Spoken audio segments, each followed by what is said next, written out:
യേശുവിന്റെ നാമത്തിൽ ഞങ്ങളുടെ സ്നേഹവന്ദനങ്ങളെ അറിയിക്കുന്നു. ദീർഘവർഷങ്ങൾ ഇസ്ലാമിക പാരമ്പര്യത്തിൽ ജനിച്ച് ഇസ്ലാമികമായ എല്ലാ കർമ്മങ്ങൾ ആചാരങ്ങൾ ചെയ്ത് ജീവിച്ചു എങ്കിലും ജീവിതത്തിന്റെ പ്രതിസന്ധികളിൽ പ്രതികൂലങ്ങളിൽ നൈരാശ്യം തന്നെ പിടികൂടി ജീവിതത്തിൽ മറ്റു പ്രതീക്ഷയില്ലാതെ വന്നപ്പോൾ ആത്മഹത്യക്ക് വേണ്ടി ഇറങ്ങിത്തിരിച്ച പ്രിയ ഷിഹാബുദ്ദീൻ തന്റെ ജീവിതത്തിന് അർത്ഥവും തന്റെ ജീവിതത്തിൽ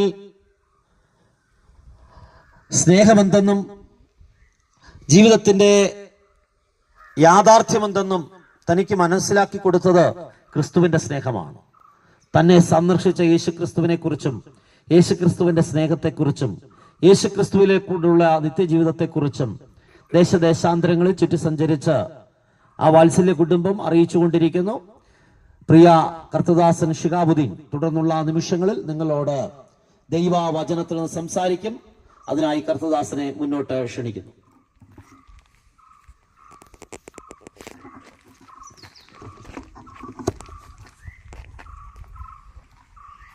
ദൈവത്തിന്റെ അതിധന്യമേറിയ നാമം വാഴ്ത്തപ്പെടുമാറാകട്ടെ.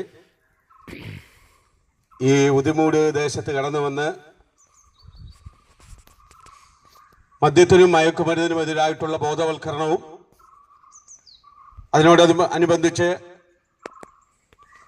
ലോകരക്ഷിതാവായിരിക്കുന്ന യേശുക്രിസ്തുവിന്റെ സനാതന സുവിശേഷ സന്ദേശവും ദേശത്തോട് അറിയിപ്പാൻ ദൈവമായ കർത്താവ് ഞങ്ങളെ ഈ ദേശത്ത് കൂട്ടിവരുത്തിയതിനെ ഓർത്ത് ദൈവത്തിന് നന്ദി കരയേറ്റുകയാണ്. ഒരു ബൈബിൾ ഭാഗം ഇങ്ങനെ പറയുന്നു: ഇതാ ഞാൻ വേഗം വരുന്നു, ഓരോരുത്തരും അവനവന്റെ പ്രവൃത്തിക്ക് തക്കവണ്ണം കൊടുക്കുവാൻ പ്രതിഫലം യേശുവിന്റെ കരത്തിലുണ്ട് എന്ന് വിശുദ്ധ വെളിപ്പാട് പുസ്തകം വ്യക്തമായി നമ്മോട് വിളിച്ചു പറയുന്നു. നമുക്കറിയാം, എവിടെയും അക്രമങ്ങളും അരാജകത്വങ്ങളും ഒക്കെ നടമാടിക്കൊണ്ടിരിക്കുന്ന ഒരു കാലഘട്ടത്തിലൂടെയാണ് ഇന്ന് നാം ഓരോരുത്തരും സഞ്ചരിച്ചു കൊണ്ടിരിക്കുന്നത് എന്ന് വ്യക്തമായി നമുക്കറിയാം. കഴിഞ്ഞ ദിവസങ്ങളിലെയൊക്കെ പത്രനവമാധ്യമങ്ങൾ നാം ശ്രദ്ധിച്ചാൽ നമുക്ക് മനസ്സിലാക്കുവാൻ കഴിയുന്നത്, എവിടെയും കൊലപാതകങ്ങൾ നിഷ്ഠൂരമായ നിലവാരത്തിൽ നടന്നുകൊണ്ടിരിക്കുന്നു. സ്വന്തം മകൻ തന്നെ അമ്മയുടെ കഴുത്തറുക്കുന്ന നിലപാടിലേക്ക് മനുഷ്യന്റെ മനസാക്ഷി മരവിച്ചു പോയിരിക്കുന്നു എന്നുള്ള നഗ്നമായ സത്യം ഈ ലോകം നമ്മോട് വിളിച്ചു കാണിക്കുകയാണ്. 9 മാസവും 9 ദിവസവും ഉദരത്തിൽ ചുമന്നുകൊണ്ട് വേദനയോട് പ്രസവിച്ച് മുലയൂട്ടി വളർത്തിയ സ്വന്തം മാതാവിനെ മദ്യത്തിന് അടിമയായ, മയക്കുമരുന്നിന് അടിമയായി, സുബോധം നഷ്ടപ്പെട്ടവനായി മാറിയ കേവലം 20 or 21 വയസ്സിനകത്ത് മാത്രം പ്രായമുള്ള ഒരു യൗവനക്കാരൻ സ്വന്തം മാതാവിന്റെ കഴുത്തറുത്ത് കൊന്ന ഒരു വാർത്ത ഒരു 1-2 ദിവസങ്ങൾക്ക് മുമ്പുള്ള പത്രങ്ങളിലൊക്കെ നമുക്ക് വായിക്കുവാൻ കഴിയും. മക്കളെ മറക്കുന്ന അമ്മമാരെയും മാതാപിതാക്കളെ മറക്കുന്ന വൃദ്ധസദനത്തിലേക്ക് പറഞ്ഞയക്കുന്ന മക്കളെയും ഒക്കെ നാം ഇന്ന് കണ്ടുകൊണ്ടിരിക്കുകയാണ്. ആരോടും പ്രതിബദ്ധതയില്ല, ആരോടും സന്തോഷമില്ല, സമാധാനമില്ല, ആരെയും സ്നേഹിക്കുവാൻ കഴിയുന്നില്ല. മനുഷ്യൻ മൃഗങ്ങളെക്കാൾ അധപ്പതിച്ചവനായി, ബുദ്ധി മനസ്സാക്ഷി മരവിച്ചവനായി, നാൽക്കാലികൾക്ക് പോലും ലജ്ജാകരമായ നിലവാരത്തിൽ ജീവിച്ചുകൊണ്ടിരിക്കുന്ന ഒരു സാഹചര്യമാണ് ഇന്ന് നമുക്ക് ഇവിടെയും കാണുവാൻ കഴിയുന്നത്. ഇവിടെയാണ് ഞങ്ങൾ വിളിച്ചു പറയുന്ന സുവിശേഷത്തിന്റെ പ്രസക്തി. വിശുദ്ധ തിരുവെഴുത്ത് നാം പഠിക്കുമ്പോൾ വ്യക്തമായിട്ട് ഇങ്ങനെ പറയുന്നു: ദൈവം സ്നേഹമാകുന്നു. സഹോദരനെ സ്നേഹിക്കാൻ കഴിയാത്തവൻ ഒരിക്കലും ദൈവത്തെ സ്നേഹിക്കുവാനോ ദൈവ സാന്നിധ്യം അനുഭവിക്കുവാനോ കഴിഞ്ഞിട്ടില്ല എന്നുള്ള നഗ്നമായ സത്യമാണ് വിശുദ്ധ തിരുവെഴുത്ത് നമ്മോട് വിളിച്ചു പറയുന്നത്. കോഴിയെ തലയറുത്ത് തള്ളുന്ന നിലവാരത്തിൽ മനുഷ്യരെ തലയറുത്തു കൊണ്ടുവന്ന് വേലിക്കല്ലിൽ കുത്തിവെക്കുന്ന കാഴ്ചകൾ നാം ചില ദിവസങ്ങൾക്ക് മുമ്പ് സോഷ്യൽ മീഡിയയിലൂടെ കാണുവാനിടയായി തീർന്നു. എവിടെയും അസമാധാനങ്ങളും അക്രമങ്ങളും അരാജകത്വങ്ങളും കൊലപാതകങ്ങളും നടമാടിക്കൊണ്ടിരിക്കുന്ന ഈ കാലഘട്ടത്തിൽ മനുഷ്യന് സ്വസ്ഥതയില്ലാതെ സമാധാനമില്ലാതെ ഒരു രാത്രികാലം പോലും സ്വസ്ഥമായി ഒന്ന് ഉറങ്ങുവാൻ കഴിയാതെ പലരും ആത്മഹത്യയിലേക്ക് നടന്നു നീങ്ങുന്ന കാഴ്ച നമുക്കിന്ന് കാണുവാൻ കഴിയുകയാണ്. കൊല്ലം ജില്ലയിൽ പുനലൂർ എന്ന് പറയുന്ന ഒരു സ്ഥലത്ത് മാർക്കറ്റിനകത്ത് വർഷങ്ങളായിട്ട് ഹോൾസെയിൽ വ്യാപാരം, മലഞ്ചരക്ക് വ്യാപാരം ചെയ്തുകൊണ്ടിരുന്ന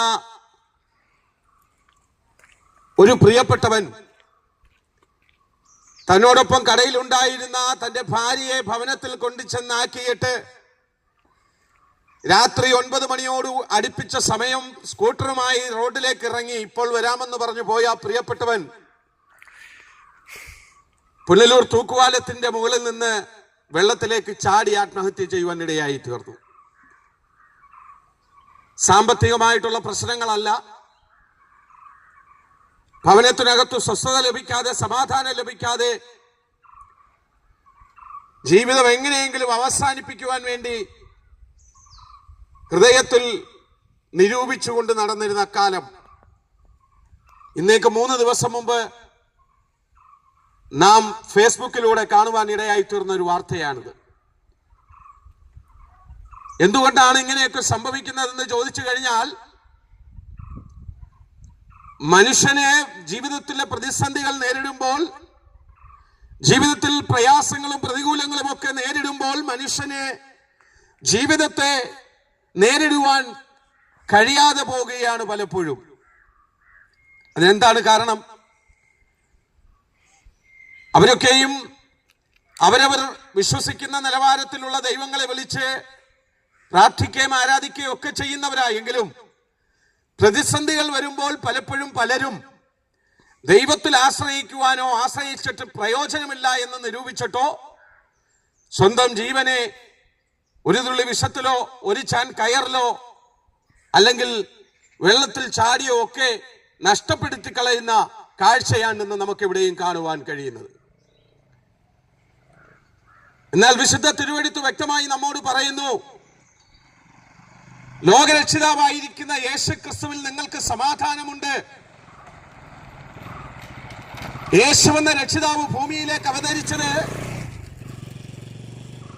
പരിശുദ്ധനായ ഒരു മനുഷ്യനെ രക്ഷിക്കുവാൻ വേണ്ടി ആയിരുന്നില്ല, മറിച്ച് പാപത്തിൽ നിബന്ധിച്ചു പോയ മനുഷ്യനെ പാപത്തിന്റെ ശമ്പളമാകുന്ന നിത്യമരണത്തിൽ നിന്ന് വീണ്ടെടുക്കുന്നതിന് വേണ്ടി ദൈവമായിരുന്നവൻ ദൈവത്തെ മുറുകെ പിടിക്കാതെ തന്നെത്താൻ ഒഴിച്ചു വേഷത്തിൽ മനുഷ്യനായി, ഒരു പൂർണ്ണ മനുഷ്യനായി കന്യകയായ മറിയയുടെ ഉദരത്തിൽ ജന്മമെടുത്ത് 33.5 വയസ്സ് വരെ ഈ ഭൂമിയിൽ ജീവിച്ചുകൊണ്ട്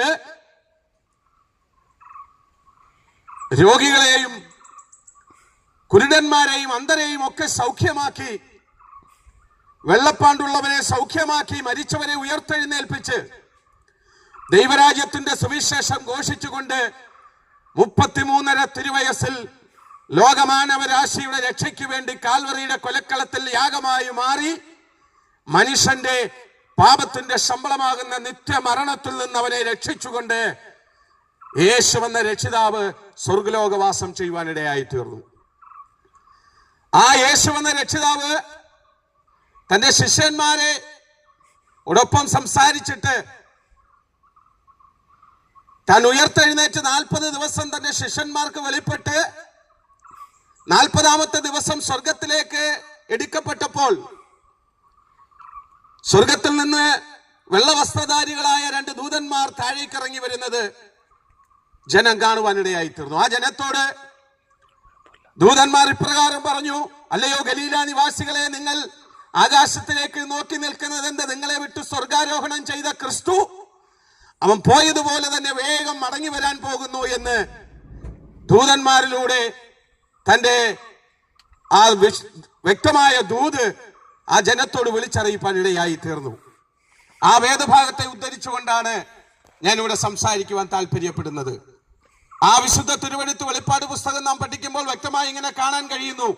ഇതാ ഞാൻ വേഗം വരുന്നു, ഓരോരുത്തരും അവനവന്റെ പ്രവൃത്തിക്ക് തക്കവണ്ണം കൊടുക്കാൻ പ്രതിഫലം യേശുവിന്റെ കരത്തിൽ ഉണ്ട് എന്ന് വ്യക്തമായിട്ട് വിശുദ്ധ തിരുവെഴുത്തിൽ നമുക്ക് കാണുവാൻ കഴിയുകയാണ്. എന്നെ കേൾക്കുന്ന പ്രിയമുള്ളവരോട് ഞങ്ങൾ പറയട്ടെ, ഈ ശരീരത്തിൽ നാം ഇവിടെ ജീവിക്കുമ്പോൾ നാം നല്ലത് ചെയ്താലും തീയത് ചെയ്താലും അതിന്റെയൊക്കെ തക്കതായ പ്രതിഫലം നമുക്ക് അളന്ന് തൂക്കി തരുവാൻ കഴിയുന്ന, ലോകത്തെ ന്യായം വിധിക്കുന്ന സകല മാനവരാശിയുടെയും ന്യായാധിപനായിരിക്കുന്ന യേശു ക്രിസ്തു എന്ന രക്ഷിതാവ് നാം ചെയ്തതിന്റെ പ്രവൃത്തിയുടെ ഫലം നമുക്ക് നിശ്ചയമായി തൂക്കിത്തരുവാനിടയായി തീരും. ആ പാപത്തിന്റെ ശമ്പളത്തിൽ നിന്ന് നമ്മെ രക്ഷിപ്പാൻ ഈ ലോകത്തിൽ നാം ചെയ്തെടുത്ത പുണ്യകർമ്മങ്ങളോ ഇവിടെ നാം ചെയ്തെടുത്ത നല്ല പ്രവൃത്തികളോ അല്ലെങ്കിൽ ഈ ലോകത്ത് നാം ജീവിച്ചുകൊണ്ട് ചെയ്ത സൽപ്രവൃത്തികൾക്കോ ഒന്നും ലോകരക്ഷിതാവായിരിക്കുന്ന യേശു ക്രിസ്തുവിന്റെ ന്യായാസനത്തിന് മുമ്പിൽ നിന്ന് നമ്മെ രക്ഷിപ്പാൻ കഴിയത്തില്ല.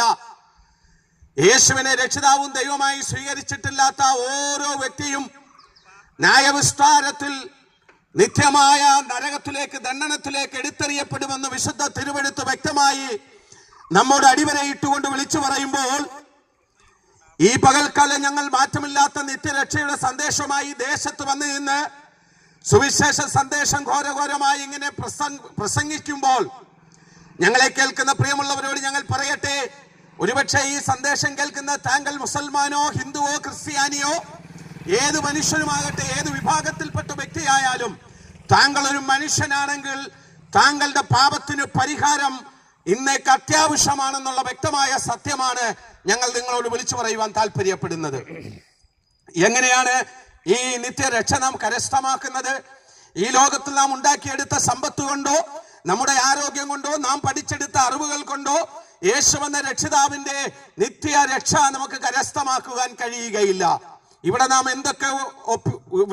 നാം എന്തൊക്കെ നേടിയെടുത്താലും അതൊക്കെ നാം ഇവിടെ കളഞ്ഞിട്ടത് അവയെ വെറും കൈയോടുകൂടി മടങ്ങിപ്പോകേണ്ട ഒരു സമയം നമ്മുടെ മുമ്പിൽ ഉണ്ട് എന്നുള്ള വ്യക്തമായ സത്യമാണ് വിശുദ്ധ തിരുവെഴുത്ത് നമ്മോട് വിളിച്ചു പറയുന്നത്. നമുക്കെല്ലാവർക്കും അറിയാം, അലക്സാണ്ടർ ദി ഗ്രേറ്റ് എന്ന് പറയുന്ന ചക്രവർത്തി ലോകം മുഴുവൻ വെട്ടിപ്പിടിച്ച് തന്റെ സ്വന്തമാക്കി മാറ്റി സമ്പത്ത് കൊണ്ട് ധന്യനായി തീർന്ന, ധനവാനായി മാറിയ അലക്സാണ്ടർ ചക്രവർത്തി താനൊരു പനി വന്ന് മരണപ്പെടുമ്പോൾ തന്നെ ചികിത്സിച്ച ആ ഡോക്ടർമാരോട് താൻ ഇപ്രകാരം പറയുവാൻ ഇടയായി തീർന്നു, എന്നെ ചികിത്സിച്ച ഡോക്ടർ തന്നെ എന്റെ ശവമഞ്ചം ചുമന്നുകൊണ്ടു പോകണം. കാരണം എന്താ? ഈ ലോകത്തിലുള്ള ഒരു വൈദ്യന്മാർക്കും മനുഷ്യന്റെ ആയുസ്സിനെ നീട്ടിക്കൊടുക്കുവാൻ കഴിയത്തില്ല, മനുഷ്യന് നിത്യമായ സൗഖ്യം കൊടുക്കുവാൻ കഴിയത്തില്ല എന്ന് അത് വ്യക്തമായി നമ്മോട് വിളിച്ചു പറയുന്ന ഒരു സത്യമാണ് എന്ന് ഞങ്ങൾ നിങ്ങളെ ഓർപ്പിക്കുവാൻ ശ്രമിക്കുകയാണ്. താൻ ഇപ്രകാരം പറഞ്ഞു, എന്നെ കൊണ്ടുപോകുന്ന ശവമഞ്ചത്തിന്റെ രണ്ട് വശങ്ങളിലും ഹോളുകൾ ഉണ്ടാക്കിയിട്ട് എന്റെ രണ്ട് കരങ്ങളും മറ്റുള്ളവർ ജനങ്ങൾ കാണത്തക്ക രീതിയിൽ വെളിയിലേക്ക് ഇട്ടുകൊണ്ടു പോകണമെന്ന് പറയുവാൻ ഇടയായി തീർന്നു. എന്താണെന്നറിയാമോ? ലോകം മുഴുവൻ വെട്ടിപ്പിടിച്ച അലക്സാണ്ടർ ദ ഗ്രേറ്റ് എന്ന് പറയുന്ന ചക്രവർത്തി താൻ ഉണ്ടാക്കിയ ഒരു സമ്പത്തും മടക്കി കൊണ്ടുപോകുന്നില്ല എന്ന് ലോകത്തോട് വിളിച്ചു പറയേണ്ടത് ആവശ്യമായതുകൊണ്ട് താൻ ഇപ്രകാരം പറഞ്ഞു, എന്റെ ശവമഞ്ചത്തിന്റെ രണ്ട് വശങ്ങളിലും രണ്ട് ഹോളുകൾ ഉണ്ടാക്കിയിട്ട് തന്റെ കരങ്ങൾ വെളിയിലേക്ക് ഇട്ടുകൊണ്ടു പോകണമെന്ന് പറയുവാൻ ഇടയായിത്തീർന്നു. ഞങ്ങളെ കേൾക്കുന്ന പ്രിയമുള്ളവരെ, ഇത് നമ്മോട് വിളിച്ചു പറയുന്ന ഒരു സന്ദേശമുണ്ട്.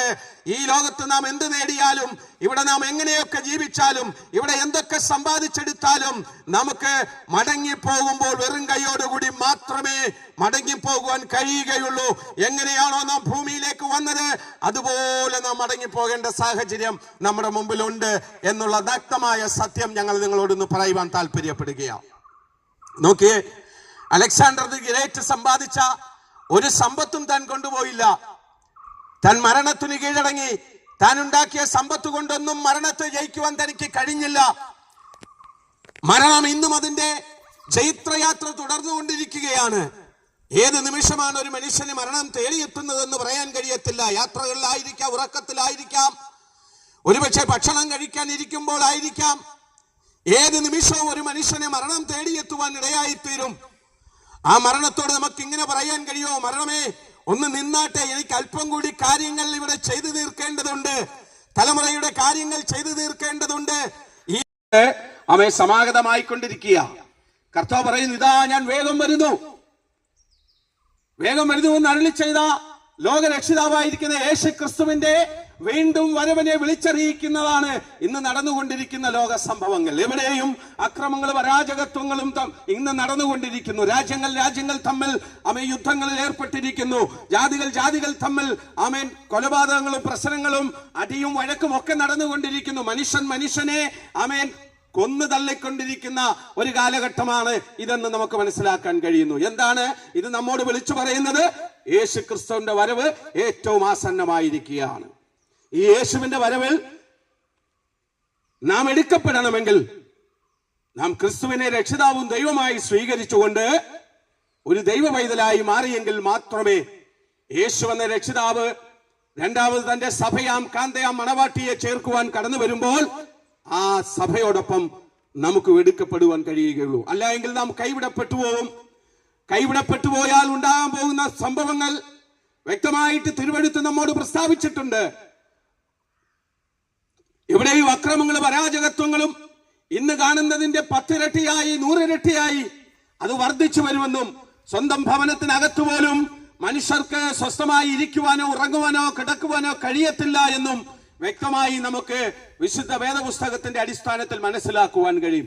അതുകൊണ്ട് എന്നെ കേൾക്കുന്ന പ്രിയമുള്ളവരെ, ഞങ്ങൾ യേശു കടന്നു വന്നതിന് ശേഷവും ഇവിടെ ജീവിച്ചോളാം എന്നെന്ന് പറഞ്ഞ് നാം ഈ നിത്യരക്ഷയെ പിറകോട്ട് തള്ളിക്കളഞ്ഞുകൊണ്ട് വീണ്ടും നാശത്തിലേക്ക് പോകുവാനല്ല, മറിച്ച് വിശ്വസിച്ച് ജീവരക്ഷ പ്രാപിച്ചവരുടെ കൂട്ടത്തിൽ ദൈവത്തോടൊപ്പം എടുക്കപ്പെടേണ്ടതിന് ഇന്ന് പകൽക്കാലം മാറ്റമില്ലാത്ത ഈ സുവിശേഷ സന്ദേശം കേൾക്കുമ്പോൾ യേശുവിനെ രക്ഷിതാവും ദൈവമായി നിങ്ങളുടെ ഹൃദയത്തിൽ സ്വീകരിച്ചുകൊണ്ട് ഒരു ദൈവ പൈതലായി മാറി നിങ്ങളുടെ നിത്യതയെ ഉറപ്പിക്കുവാൻ ഞങ്ങൾ ഇന്ന് നിങ്ങളോട് അഭ്യർത്ഥിക്കുകയാണ്.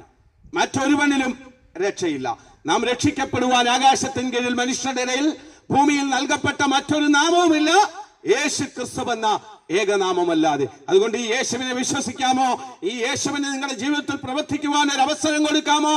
താങ്കളെ നിത്യമായ രക്ഷ കൊണ്ട് നിറയ്ക്കുവാൻ, താങ്കളെ ആശ്വസിപ്പിക്കുവാൻ, താങ്കൾക്ക് സമാധാനം നൽകുവാൻ യേശു എന്ന രക്ഷിതാവ് ആഗ്രഹിക്കുകയാണ്. വിശുദ്ധ തിരുവെഴുത്ത് പറയുന്നു, ഇപ്പോഴാകുന്നു സുപ്രസാദകാലം, ഇതാകുന്നു രക്ഷാദിവസം.